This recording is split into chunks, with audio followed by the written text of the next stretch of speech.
Muy buenos días.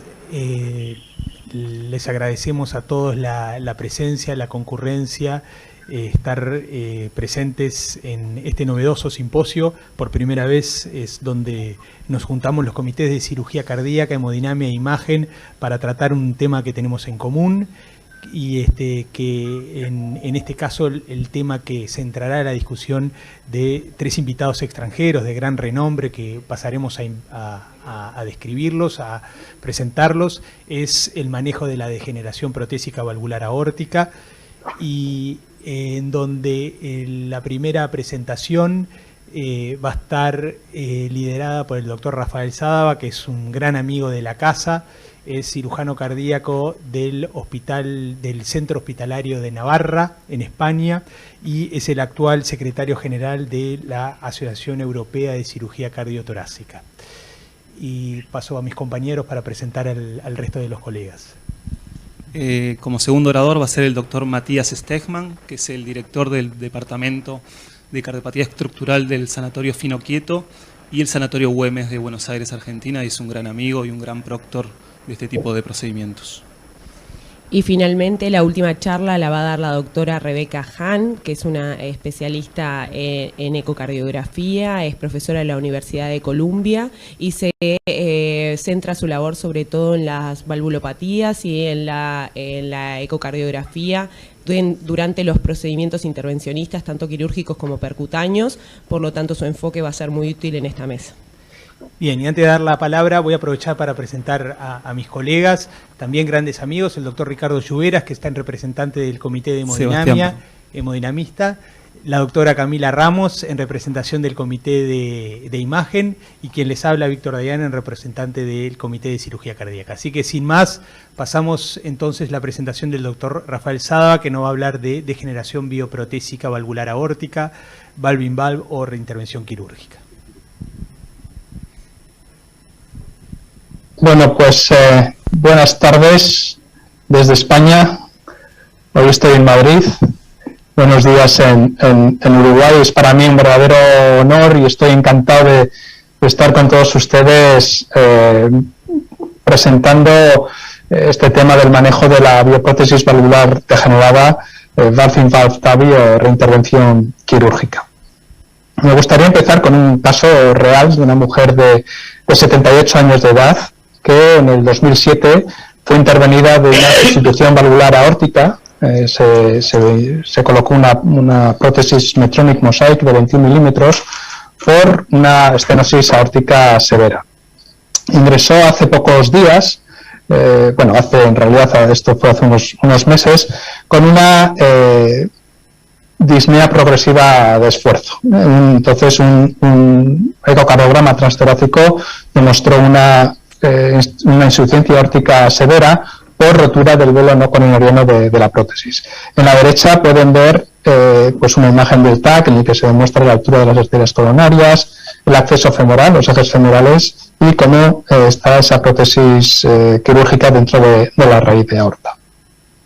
Entonces, ante este paciente con una bioprótesis valvular degenerada se debate cuál es el tratamiento más óptimo, ¿no? Si una valve-in-valve TAVI o una reintervención quirúrgica. Tradicionalmente estos pacientes se han tratado con una resternotomía y un recambio de la prótesis degenerada por una prótesis nueva. Esta es una intervención que probablemente conlleve un riesgo mayor para el paciente, un riesgo mayor que la intervención primaria de sustitución valvular aórtica.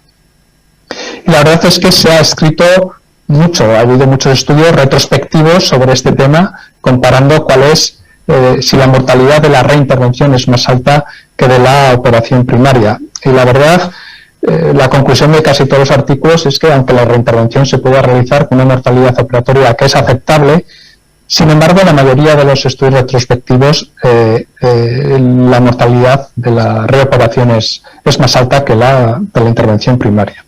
Sin embargo, esto es un artículo que está todavía en press, es de la experiencia de la Cleveland Clinic, y en ella lo que muestran es que la mortalidad hospitalaria en la reintervención quirúrgica, en la reintervención de sustitución valvular aórtica, ha disminuido significativamente durante los últimos años, y en sus series la mortalidad de la reintervención hoy en día es similar a la de la intervención primaria.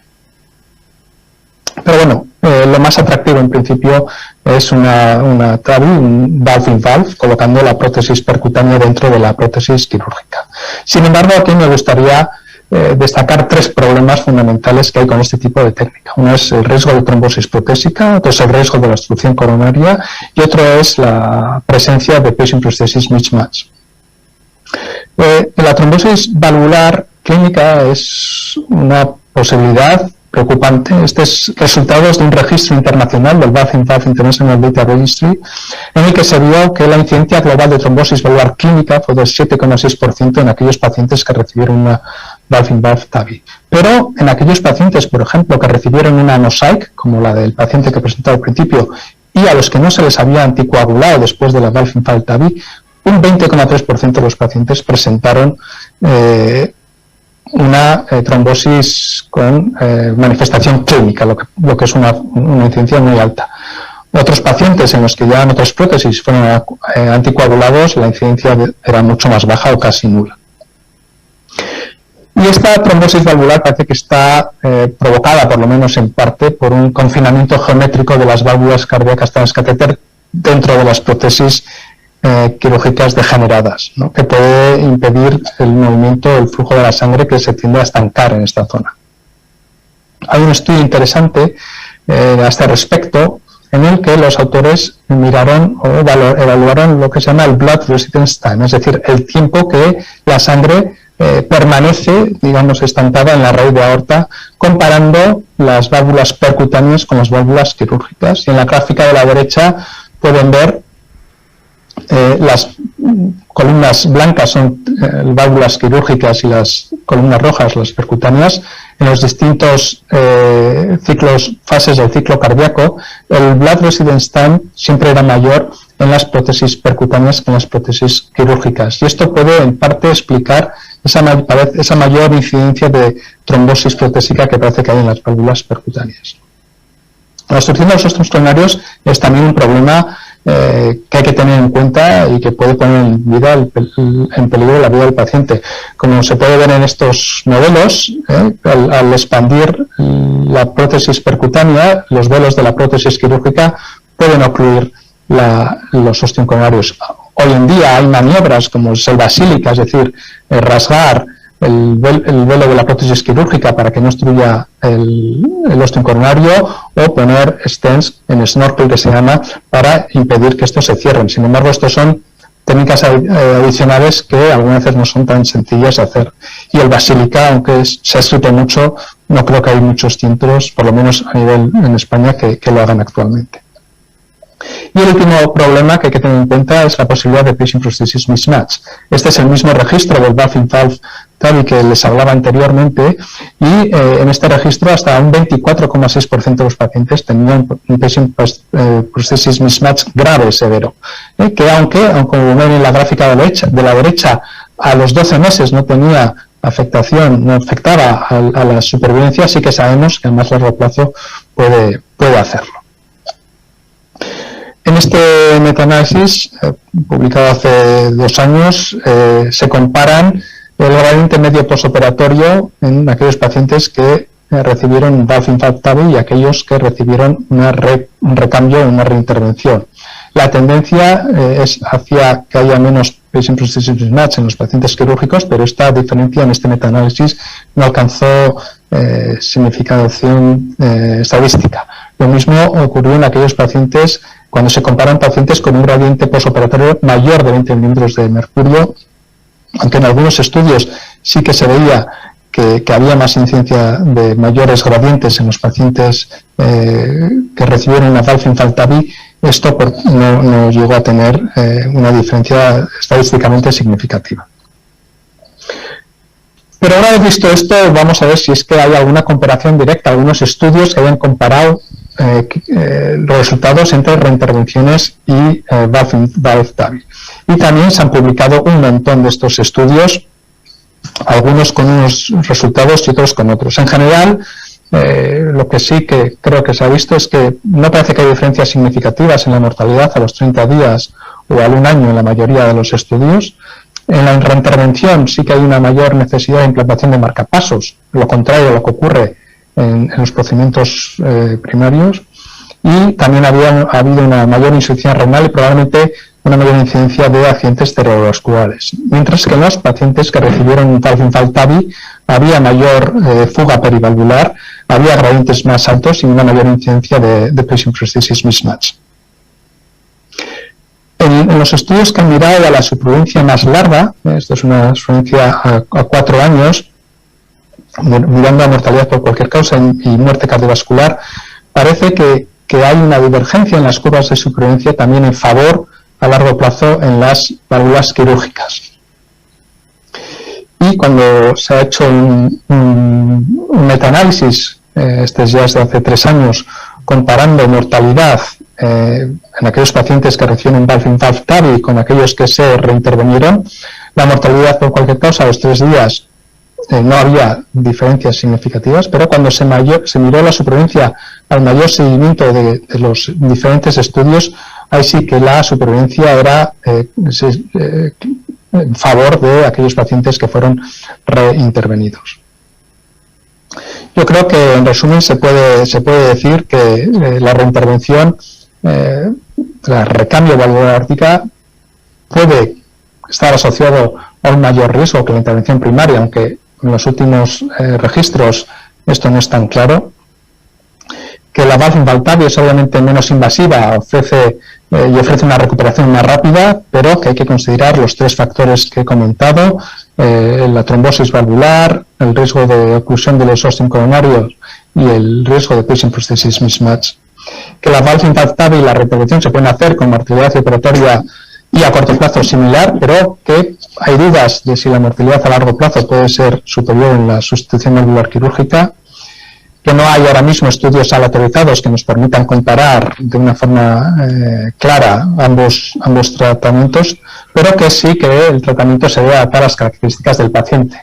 Y probablemente aquellos pacientes con un riesgo quirúrgico más bajo puedan ser tal vez bien tratados con una sustitución valvular aórtica o quirúrgica, y aquellos pacientes con más alto riesgo pues probablemente estén mejor servidos con una Valve-Invalve-TAVI. Esto es todo. Muchísimas gracias por su atención y espero poder aclarar alguna duda si surgen más tarde. Muchas gracias. Muchas gracias, doctor Sadava. Muy buena presentación. Al final de las 3 charlas vamos a hacer una pequeña ronda de discusión. Ya tenemos algunas preguntas y algunos comentarios para hacer. Ahora vamos a seguir con la segunda presentación. El doctor Matías Stegman nos va a hablar de las consideraciones que tiene que tener el cardiólogo clínico para un procedimiento Valve-Invalve.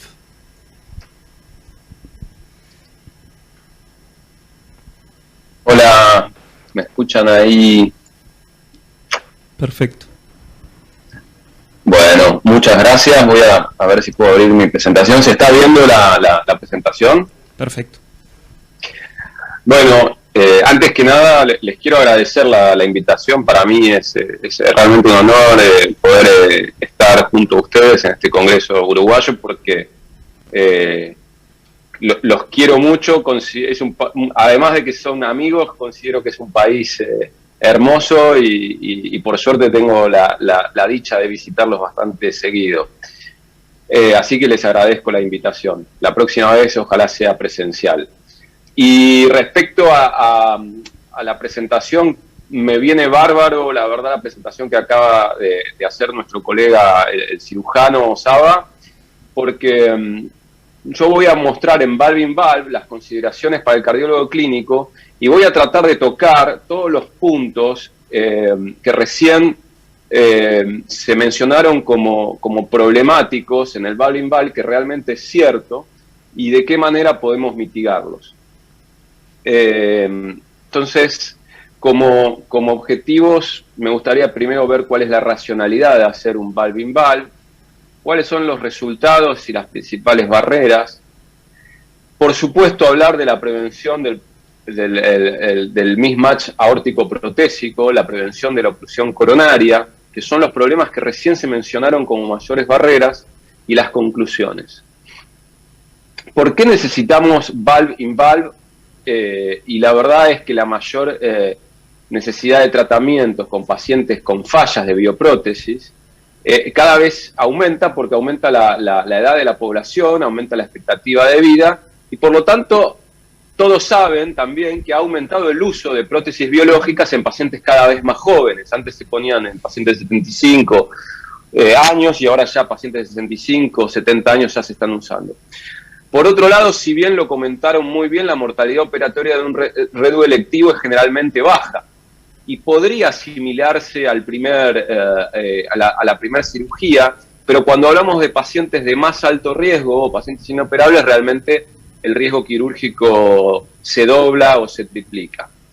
Y por último, la TAVI en una cirugía, en un SAVR, en una primera cirugía, representa una alternativa mínimamente invasiva respecto al REDU, y a medida de que fueron mejorando los dispositivos, fueron mejorando todas estas problemáticas y los pacientes realmente se ven beneficiados. Entonces, ¿cuáles son las principales causas de falla de una bioprótesis? La principal es el deterioro estructural, por lejos. Luego la calcificación, obviamente panus, endocarditis es una problemática importante, la trombosis, el deterioro estructural y la calcificación, como ya dije, son los más frecuentes. Esto tiene que ver también con la elección de la bioprótesis que ha hecho el cirujano en primer momento. O sea, no es algo aislado del paciente.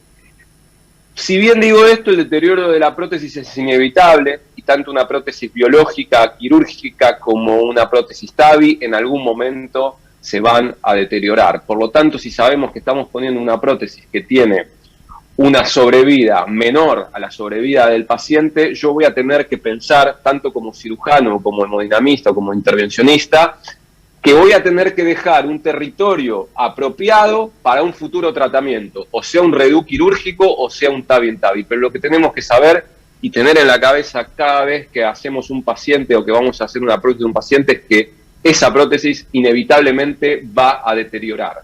La pregunta es si la sobrevida del paciente va a ser mayor al deterioro de la prótesis o no.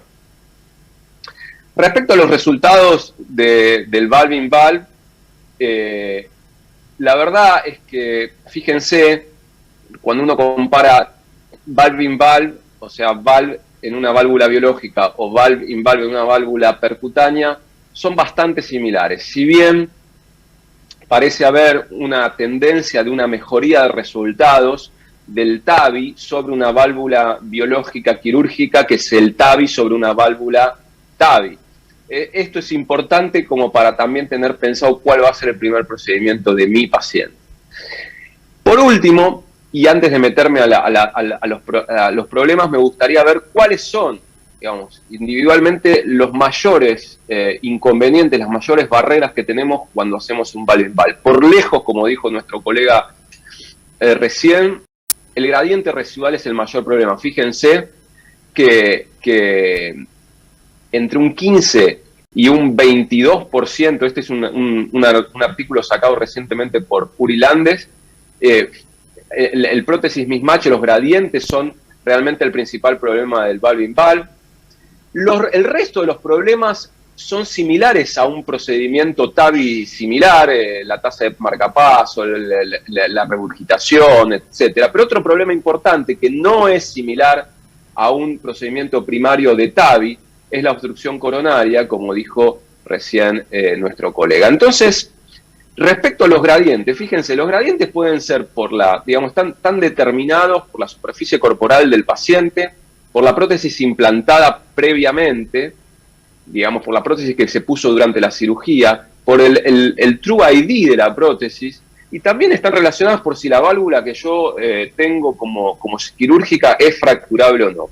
Y por último, hay un problema que es netamente del intervencionista, que es dónde yo voy a poner ese TAVI adentro de esa válvula biológica. Como ustedes saben, hay muchísimas válvulas biológicas. Las válvulas biológicas tienen un número y ese número se correlaciona con el diámetro externo de la prótesis. A su vez, el stent tiene un número particular que es el diámetro interno. Pero por último, hay una medida que se llama diámetro real, el True ID, que es la medida del stent interno más el espacio que ocupan las válvulas, y eso es el punto más importante. ¿Por qué es importante?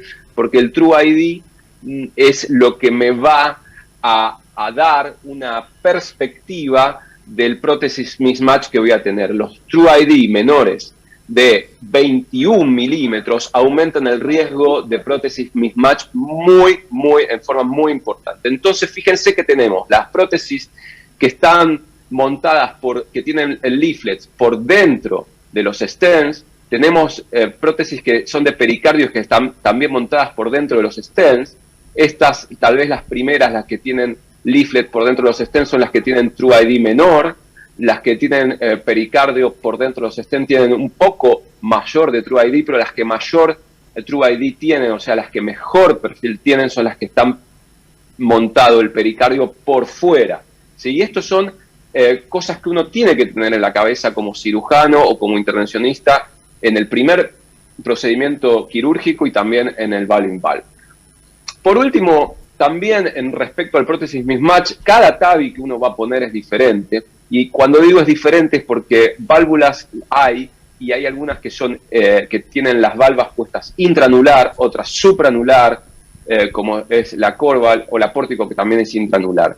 Y a su vez tengo que tener en cuenta dónde va a estar el Sewing ring, o sea, dónde va a estar el punto de menor diámetro de cada prótesis. Esto es importante para saber el posicionamiento que voy a tener para tratar de lograr el menos prótesis mismatch. Fíjense, en una prótesis balón expandible el posicionamiento tiene que ser bien bajo y también va a tener que ser bien bajo en un auto expandible, pero los gradientes van a ser diferentes por el posicionamiento de la valva.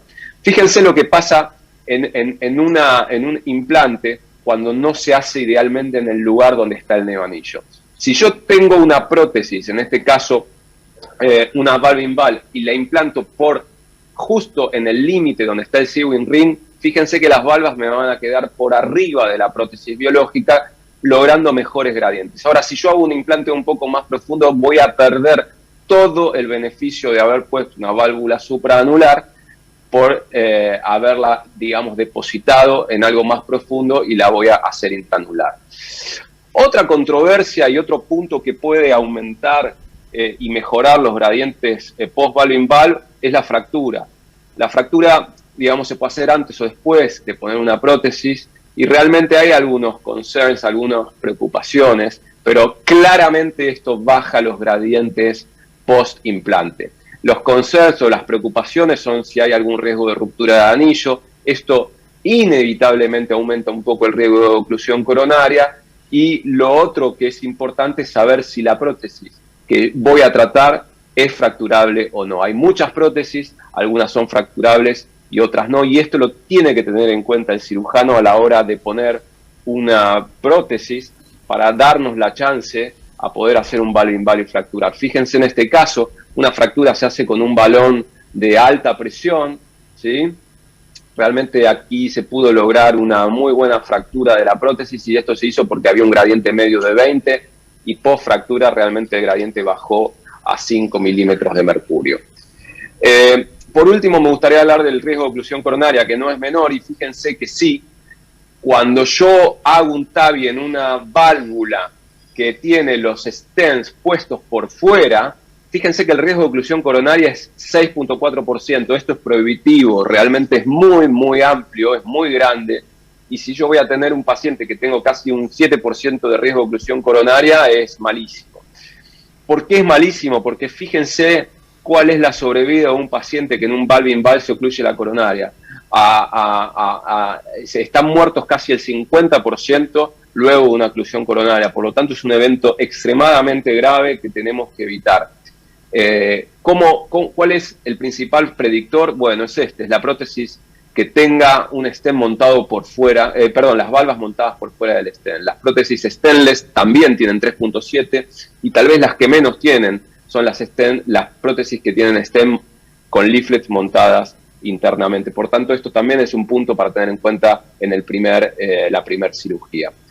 Hay otros predictores que están relacionados al implante alto, a la fractura post, o a los senos coronarios chicos, o a las alturas coronarias bajas del paciente, pero eso tiene que ver más con algo que tiene que prevenir el hemodinamista. Fíjense, este es un caso nuestro, realizado hace muy poco, donde pusimos una prótesis china, que es una válvula que se llama VitaFlow, de supraanular. Es una válvula producida en China. Fíjense, está puesto sobre una Biocore número 23, y aquí el riesgo de oclusión coronaria es bastante alto, entonces colocamos un stent para prevenirlo si es que se producía. Luego de posicionar la prótesis, vimos que no había oclusión coronaria, por lo tanto sacamos el stent y dejamos a este paciente sin un stent de snorkel, que la verdad que es un evento que uno no quisiera poner. Luego hicimos una fractura de la prótesis logrando muy buenos gradientes.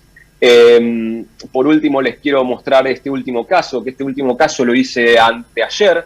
Fíjense que es un homograph, y esto es algo que también tenemos que pensar en el momento quirúrgico. Este es un paciente que tuvo una endocarditis de válvula mitroaórtica y se le colocó un gran cirujano argentino, lo operó hace 10 años y le colocó una mitral mecánica y un homograph cadavérico número 20, pero claro, este homograph cadavérico, como todos saben, deterioró, se calcificó, y el resultado fue este, en un paciente joven, una insuficiencia aórtica masiva, con un deterioro de la función ventricular de 25% de fracción de eyección, y lo que hicimos fue colocar una prótesis Medtronic por dentro de ese homograph. Esto es un procedimiento difícil porque no tenemos anclaje, pero la verdad que lo que nos facilitó mucho, lo que hizo este cirujano argentino, el doctor Piazza, fue que la reimplantación de las coronarias las hizo muy altas, con lo cual no tuvimos riesgo de oclusión coronaria. Para finalizar, pongo mis conclusiones. El valve-in-valve es un procedimiento seguro y efectivo. El procedimiento primario es crucial para el éxito del valve-in-valve. Hay que elegir prótesis de buen perfil, con buen diámetro interno, eventualmente la posibilidad de una prótesis que tenga posibilidad de fractura, y que tenga valvas por dentro del stent, si bien sabemos que son las que menos perfil hemodinámico tienen.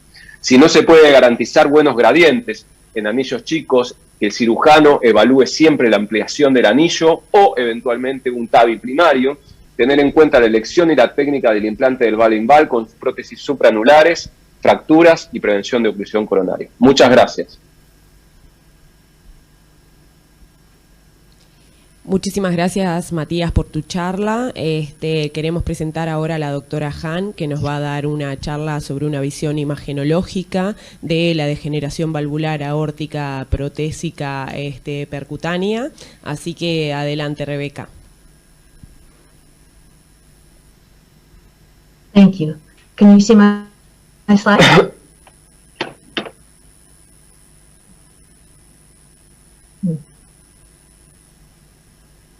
Can you see my slides? No, we cannot see it. Now we do. Okay, I hope so. I think I froze for a minute there, so I'm unfortunately in Paris. So hopefully this will continue to show the slides well, but if it doesn't, please let me know. These are my disclosures. We'll talk today about structural valve dysfunction and the criteria that have been outlined by the Valve Academic Research Consortium, remembering that the consortium generated this document, which was intended to improve the processes of and scientific rigor and standardization of clinical research. So these were really designed as research endpoints, and therefore should be seen in that light. Having said that, for valve dysfunction of bioprosthetic valves, the VARC document actually took from the surgical literature the separation of these four categories: structural valve deterioration, non-structural valve dysfunction, thrombosis, and endocarditis. So if we start with thrombosis and endocarditis, these are primarily initial TEE or transthoracic diagnoses, and what we look for is obviously a change in the hemodynamics of the valve. And so in this particular case, it's a TAVI valve with a 23 millimeter valve with an initial gradient that was not low. We have a very hyperdynamic LV function, and the mean gradient was as high as 17, but in that setting, we can calculate the valve area based on that high stroke volume and see that it is perfectly fine at 1.55 centimeters squared, indexed for this patient, small patient's body size at 0.94, so no prosthesis patient mismatch at all, and the Doppler velocity index of 0.39. These are completely normal immediately following the valve. But at 6 months, we noticed some restriction of the flow on color Doppler in addition to an increase in the gradient. And in the setting of the stroke volume being basically the same, the calculated valve area in the setting of a mean gradient that increased to 30 millimeters of mercury was only 0.95 with a DVI or a Doppler index of 0.25. And this is clearly abnormal from compared to the baseline. So this patient had a transesophageal echo performed where you can clearly see that one leaflet is not moving, and actually you can visualize the thrombus in the neosinus. And then after Coumadin, and this was repeated just 3 months after Coumadin therapy was initiated, now the mean gradient has come down to almost baseline, and the aortic valve area is at 1.44 centimeters squared, again indexed for body size, again well above the criteria for prosthesis patient mismatch. And so in the VARC document, this patient would have qualified as having late, so greater than 30 days, but less than 1 year after the index procedure, late thrombosis. In addition, the patient responded well to Coumadin therapy, to anticoagulation, and therefore has nearly complete resolution of the thrombus, and therefore the certainty of diagnosis is not definite because we have no histopathology, but is indeed probable. So hemodynamic changes primarily resolved. Now we can also evaluate thrombosis by CT scan, and this is also in the VARC documents, looking at HALT, which is hypoattenuated leaflet thickening, or RELM, reduced leaflet motion. And the criteria for each of those is clearly listed. And the main issue with thrombus is the studies that have looked at thrombus and treatment using either standard therapy, such as warfarin, versus apixaban in this case. This is the Atlantis 4D CT sub-study. And so they did use CT scan to make a diagnosis of thrombus and showed that apixaban reduced valve thrombosis in the majority of patients who underwent TAVI and did not have an indication for a vitamin K antagonist. And the same effect was not observed with those patients that had an indication for a vitamin K antagonist. But the more important finding, perhaps, is that the reduction of valve thrombus at 3 months did not affect overall outcomes. And so there was no benefit in mortality at 1 year. And so it's still questionable what to do about the findings of HALT and thrombosis. Most of us will treat with Coumadin, but there are other studies that show that the thrombus resolves spontaneously. Now, the fourth diagnosis of structural valve dysfunction is endocarditis. And we can learn a lot from the Explant TAVR International Registry. And in this registry, and I show you images of endocarditis, paravalvular regurgitation, and then the structural valve dysfunction that I'll speak more about and after this discussion, showed that the endocarditis was the primary reason for explanting the TAVI valve. So that occurred in 43% of patients, with a significant paravalvular leak accounting for another 17%, and then structural valve dysfunction accounting for 15%. Interestingly enough, prosthesis patient mismatch of the TAVR valve also accounted for a small percent of patients that had to have the valve explanted.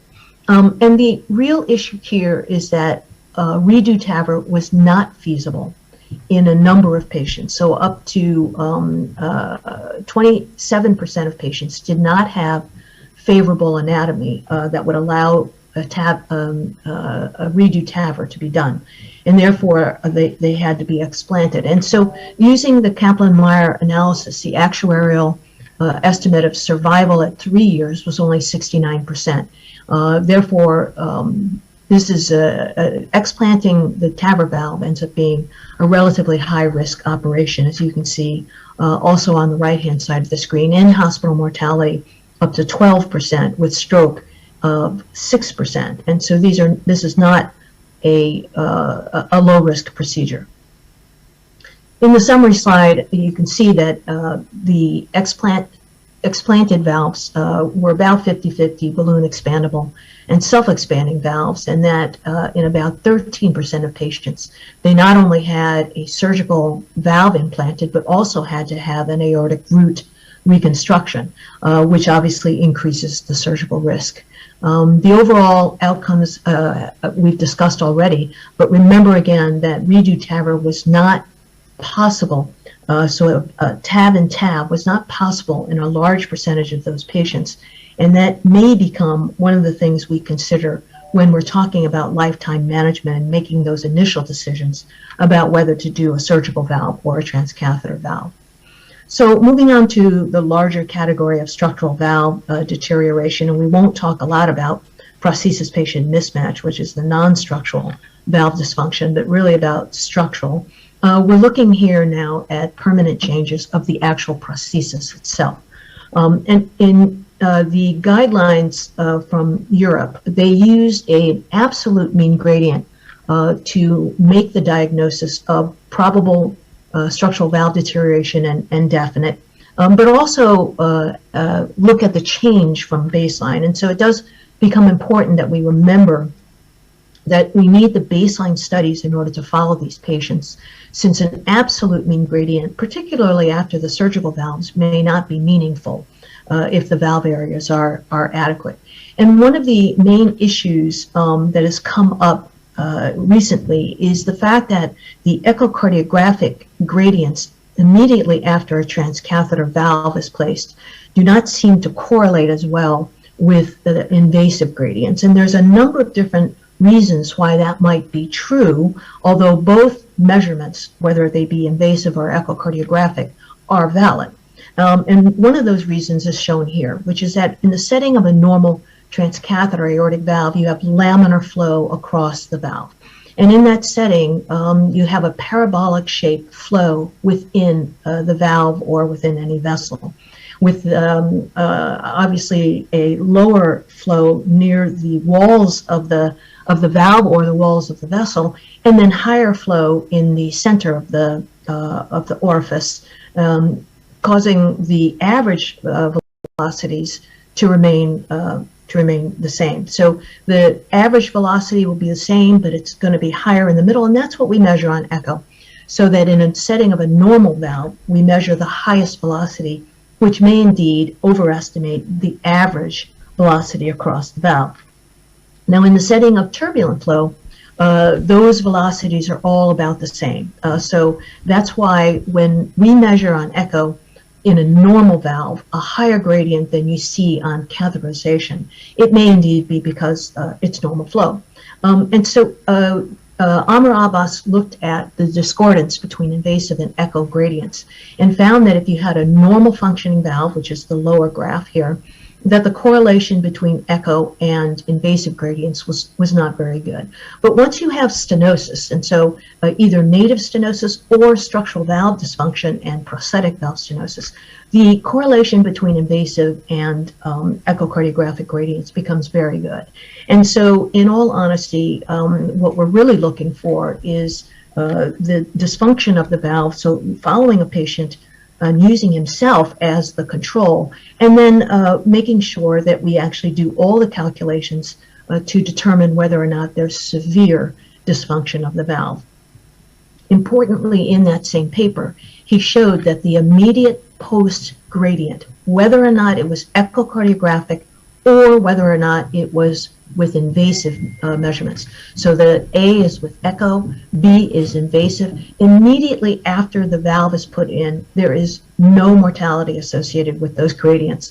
And so it's even with the discharge echocardiogram, no mortality signal associated with the high gradients. And that's because, again, these are normal functioning valves, and a number of different reasons for the discordance, both by echo and invasive measures, can explain those results. Now, remember that echo can also calculate valve area. And so what we're looking for is not only gradient, but to use the conservation of mass principle, calculate the stroke volume, divide it by the stroke distance, which is the VTI across on the continuous wave Doppler, and therefore calculate the valve area. And this allows us to quantify flow, which is important because in low flow, that is actually a poor prognostic sign, and then also valve area. And the continuity equation normalizes for flow. Therefore, it is valid in all flow states, whether it's low flow or high flow. So remember, the first patient I showed you had very high flow. And so those high gradients were actually meaningless as far as the valve area was concerned. Now remember that if you don't have a good measure of the alveolar tract diameter, you can just use the ratio of the velocity across the alveolar tract and the velocity across the valve to get you the Doppler velocity index. We use the velocity time index, the VTI, instead of the peak velocities, but you can use either one to calculate the DVI.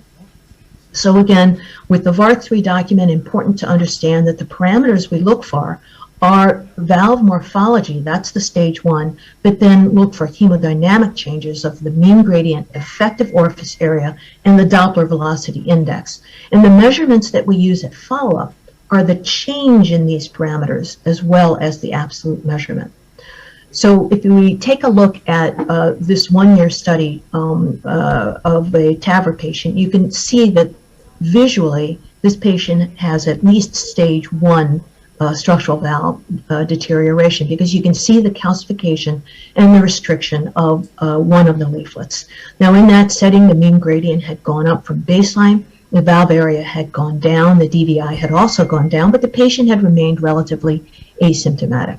So at 2 years follow-up, we now see that in the setting of a normal stroke volume, the valve area is again deteriorating, and the valve area calculation now is 1.1 with a DVI of 0.28. Not quite severe, but clearly this valve is headed in one direction. So again, if the patient is asymptomatic, we might not intervene, but if they're symptomatic, we might need to treat that differently. Now, one of the key proponents for always using an invasive gradient is David Wood. And he proposed this interventionalist algorithm for transcatheter heart valve follow-up, stating that you can use CT, he doesn't like echo apparently, and invasive gradients to determine whether or not you need to intervene. But I would propose that you can rely heavily on multiple different types of imaging. So multimodality imaging, clearly key, while using echocardiographic hemodynamic numbers to determine whether or not you have stage 2 or higher hemodynamic valve dysfunction. If the patient has no symptoms and has normal leaflets, then consider prosthesis patient mismatch, and you may want to watchfully weight those patients, or in some patients, as you saw from explant TAVI, those patients may require explantation of their valve. If you have abnormal leaflets, then clearly those patients need watchful waiting, but more frequent echocardiographic follow-up in order not to miss the opportunity to intervene before something happens to the patient. And then obviously with valve thrombosis, consider anticoagulation. We don't really know, but most of us are doing that. And with endocarditis, consider explant TAVI. Now in the setting of symptoms, we should react to everything we see. So with normal leaflets, obviously, again, consider prosthesis patient mismatch. With abnormal leaflets and structural valve deterioration, hemodynamic dysfunction, then consider TAVI. And TAVI, if possible, understanding that a large percentage cannot have another TAVR put in and have to have their valve explanted. And then valve thrombosis, again, consider anticoagulation, and endocarditis, obviously, the leading cause for the current explant of the TAVI valves. So in summary, again, VARC-3 clearly defines what structural valve deterioration should be. We want to look for not only hemodynamics, but clearly the appearance of the valve and dysfunction, calcification of the leaflets or restriction of leaflet motion, whether that is by CT or by echocardiography. And then obviously the flow independent measures such as valve area and DVI are very important parts of the assessment of hemodynamic valve dysfunction, not just absolute mean gradient. And certainly what we need to always remember is that a change in structure and a change in function is the key for making the appropriate diagnosis of structural valve deterioration. Thanks for your attention.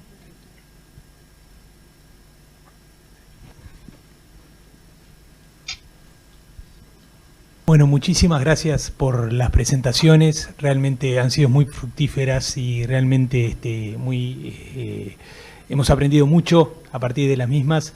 Hemos decidido acá entre nosotros tres que a pesar de que estamos en el límite del tiempo, nos vamos a extender un par de minutos más porque creo que vale la pena hacer alguna pregunta respecto a las presentaciones y aprovechar a nuestros prestigiosos invitados por un par de minutos más. Yo voy a hacer una pregunta muy corta y después le doy el paso a... Bien, me acaban de permitir 5 minutos más.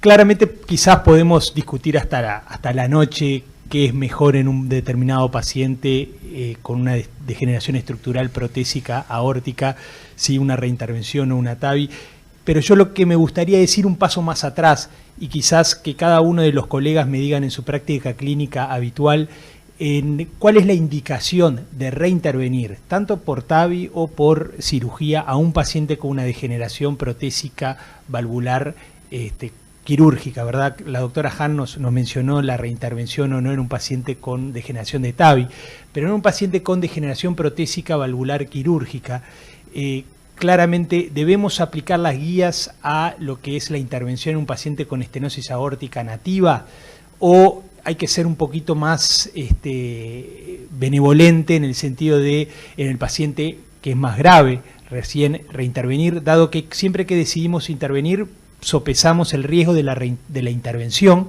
que claramente es mayor que en un paciente con una válvula nativa, en este caso tanto por TAVI o por cirugía, respecto al riesgo de dejar a su evolución natural, que claramente no la sabemos muy bien en un paciente con una degeneración protésica aórtica. Entonces mi pregunta es, en la práctica habitual, ¿a qué pacientes, cómo aplican la decisión de intervenir o no frente a una degeneración protésica quirúrgica? Empiezo yo. Bien, adelante. Muchas gracias, Víctor.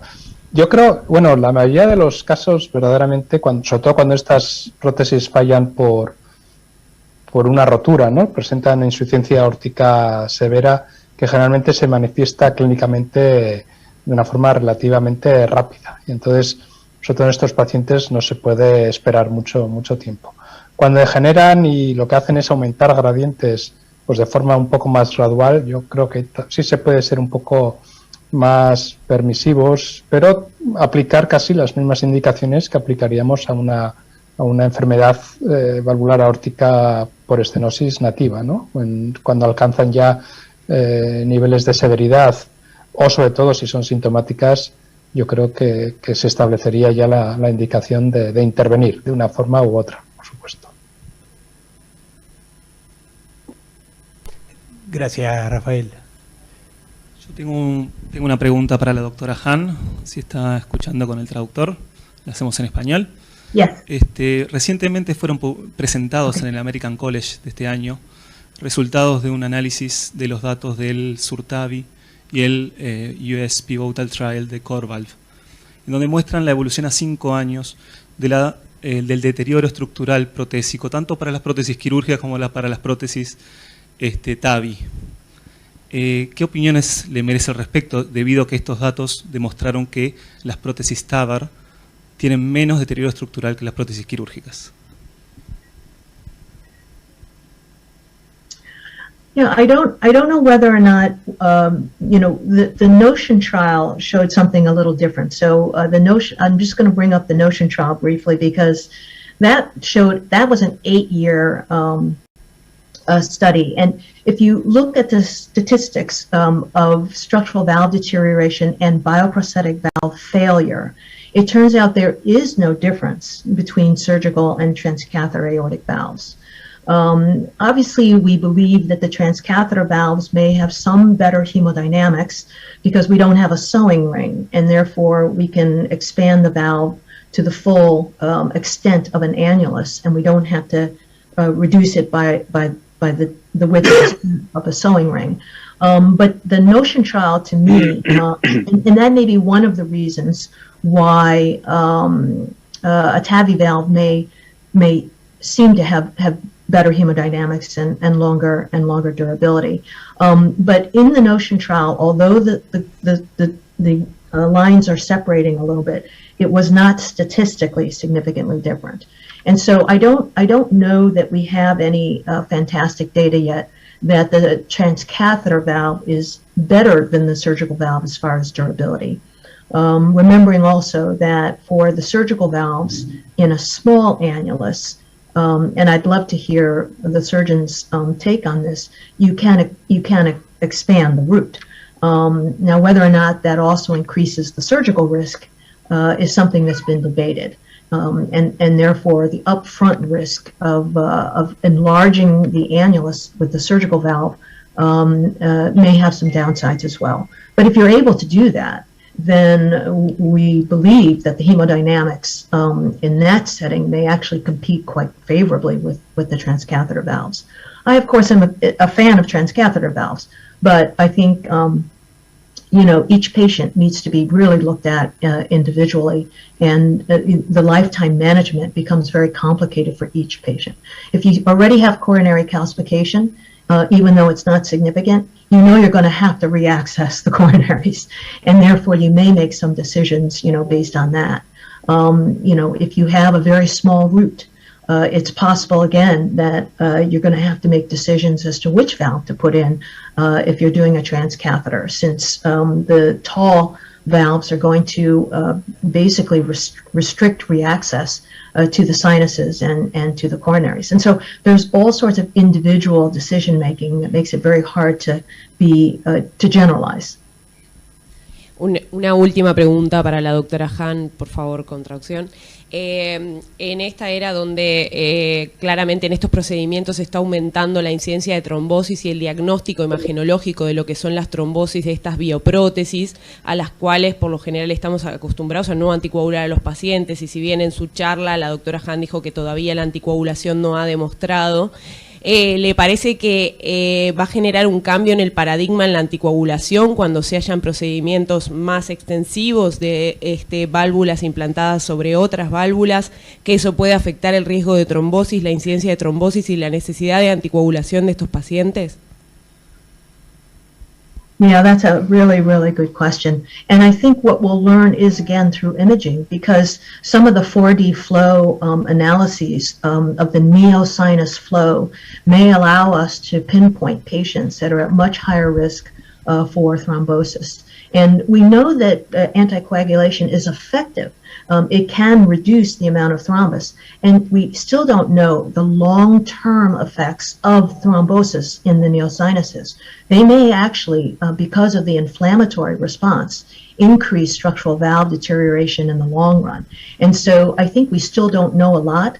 It worries me to allow thrombus to just sit in the neosinuses, which is why we tend to treat. But I do think we'll be using imaging more and more, whether we use PET scanning or 4D flow, in order to try and risk assess those patients and better determine which ones should go on anticoagulation. Muchísimas gracias.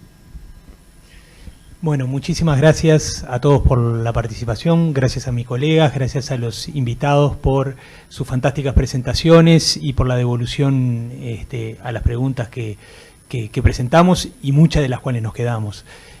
Así que bueno, ya en hora aprovechamos entonces para saludar a todos los que se conectaron y cerramos la mesa esperándolos ver el año que viene. Muchas gracias a todos.